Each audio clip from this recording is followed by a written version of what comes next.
Hello नमस्कार दोस्तों, मैं रविंद्र सिंह आपके YouTube channel world news tracker पर आपका स्वागत है। तो दोस्तों आज एक महत्वपूर्ण टॉपिक है, एक महत्वपूर्ण मुद्दा है, उसके ऊपर हम बात करेंगे दोस्तों। तो कुछ बच्चे पूछ रहे थे या समस्या भी है, जेन्युइन प्रॉब्लम है कि पढ़ें तो कैसे पढ़ें भाई, सब्जेक्ट को पढ़ें तो कैसे पढ़ें, हिस्ट्री को कैसे पढ़ें, ज्योग्राफी को कैसे पढ़ें, पॉलिटी को कैसे पढ़ें। तो मैंने प्रीवियस वीडियो में भी बताया था आपको कि आपको सबसे पहले ज्योग्राफी को पढ़ना पड़ेगा, फिर आपको हिस्ट्री पढ़ना पड़ेगा, फिर आप पॉलिटी। एक सिस्टमेटिक वे से ही आप तैयारी कर सकते हैं। जब आप ज्योग्राफी को पढ़ जाओगे ना, कि ज्योग्राफी में आपको ये पढ़ना पड़ेगा कि पहाड़ कहाँ पे है, कौन सा पहाड़ का क्या नाम है। उसके बाद आपको रिवर्स के बारे में पढ़ना पड़ेगा, क्योंकि आप रिवर के बारे में तभी बता सकते हैं जब आपको पहाड़ों की नॉलेज हो, ठीक है। और उसके बाद आपको मैदानों के बारे में पढ़ना पड़ेगा, आपको जितने भी मिनरल्स हैं उनके बारे में पढ़ना पड़ेगा, कौन सा स्टेट कहाँ पे पड़ता है, ठीक है, कौन सी स्टेट की समुद्री सीमा लगती है, कौन से स्टेट के साथ कौन से देश लगते हैं, कौन से स्टेट की कौन सी राजधानी है, या कौन से स्टेट के साथ कौन सा देश है और उस देश की खासियत क्या है।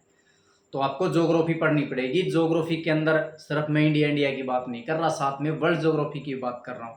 आपको ये प्रॉपर पता होना चाहिए कि कौन सा महाद्वीप कहाँ पे है और कौन सा देश कहाँ पे है, उसकी राजधानी क्या है, उसकी खास बात क्या है, ठीक है। अगर कोई भी न्यूज़ अगर सामने आ जाती है ना न्यूज़पेपर के अंदर कि भाई भारत ने इजराइल के साथ अपना टाई अप कर लिया, भारत ने अपना ईरान के साथ टाई अप कर लिया, भारत ने पापुआ न्यू गिनी के साथ अपना टाई अप कर लिया, तो आपको पता होना चाहिए कौन सा देश कहाँ पे, आपको जल्दी मेमोरी के साथ याद भी होगा वो, ठीक है। तो आपको ज्योग्राफी को समझना पड़ेगा। और वैसे हिस्ट्री को आपको हिस्ट्री एक पैटर्न में समझनी पड़ेगी।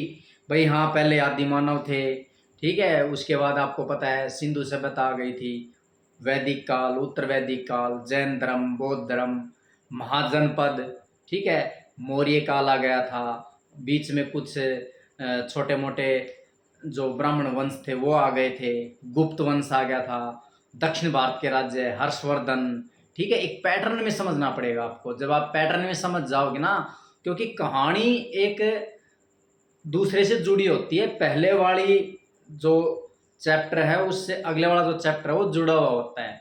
तो आपको प्राचीन इतिहास, फिर मध्यकालीन इतिहास पढ़ना पड़ेगा, ठीक है, जैसे दिल्ली सल्तनत हो गया, ठीक है, जैसे फिर मुगल काल हो गया, ठीक है, उत्तर मुगल काल हो गया।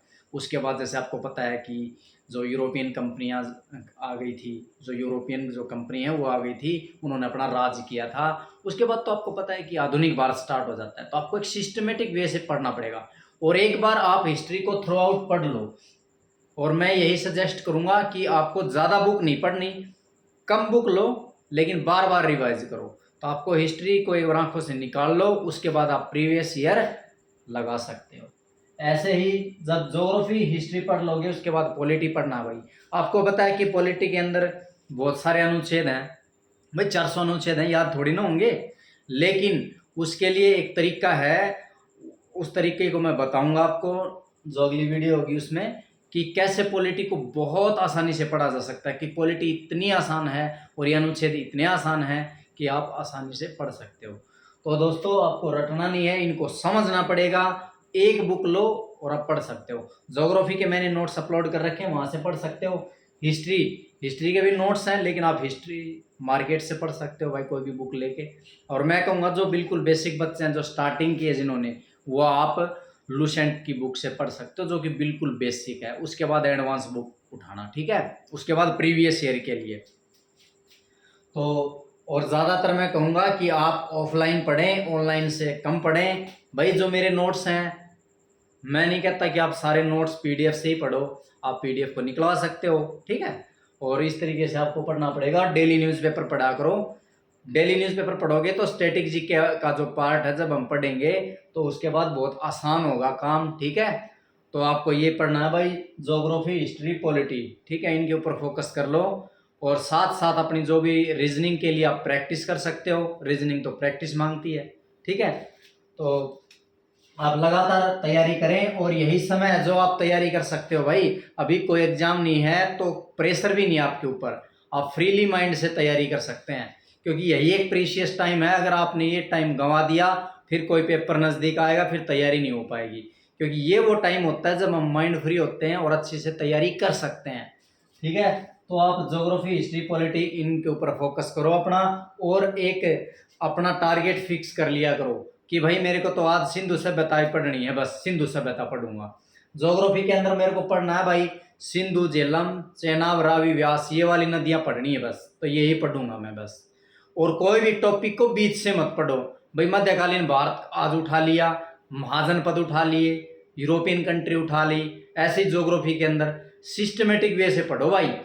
पहले जो सीरीज के हिसाब से पढ़ेगा तो चीज़ें याद भी होंगी, और आपका उसका जो फल मिलने वाला है वो बहुत अच्छा मिलेगा आपको। ठीक है, तो अपनी तैयारी करें, समझ के साथ करें, और इस वीडियो को भाई ज़्यादा से ज़्यादा शेयर कर दो।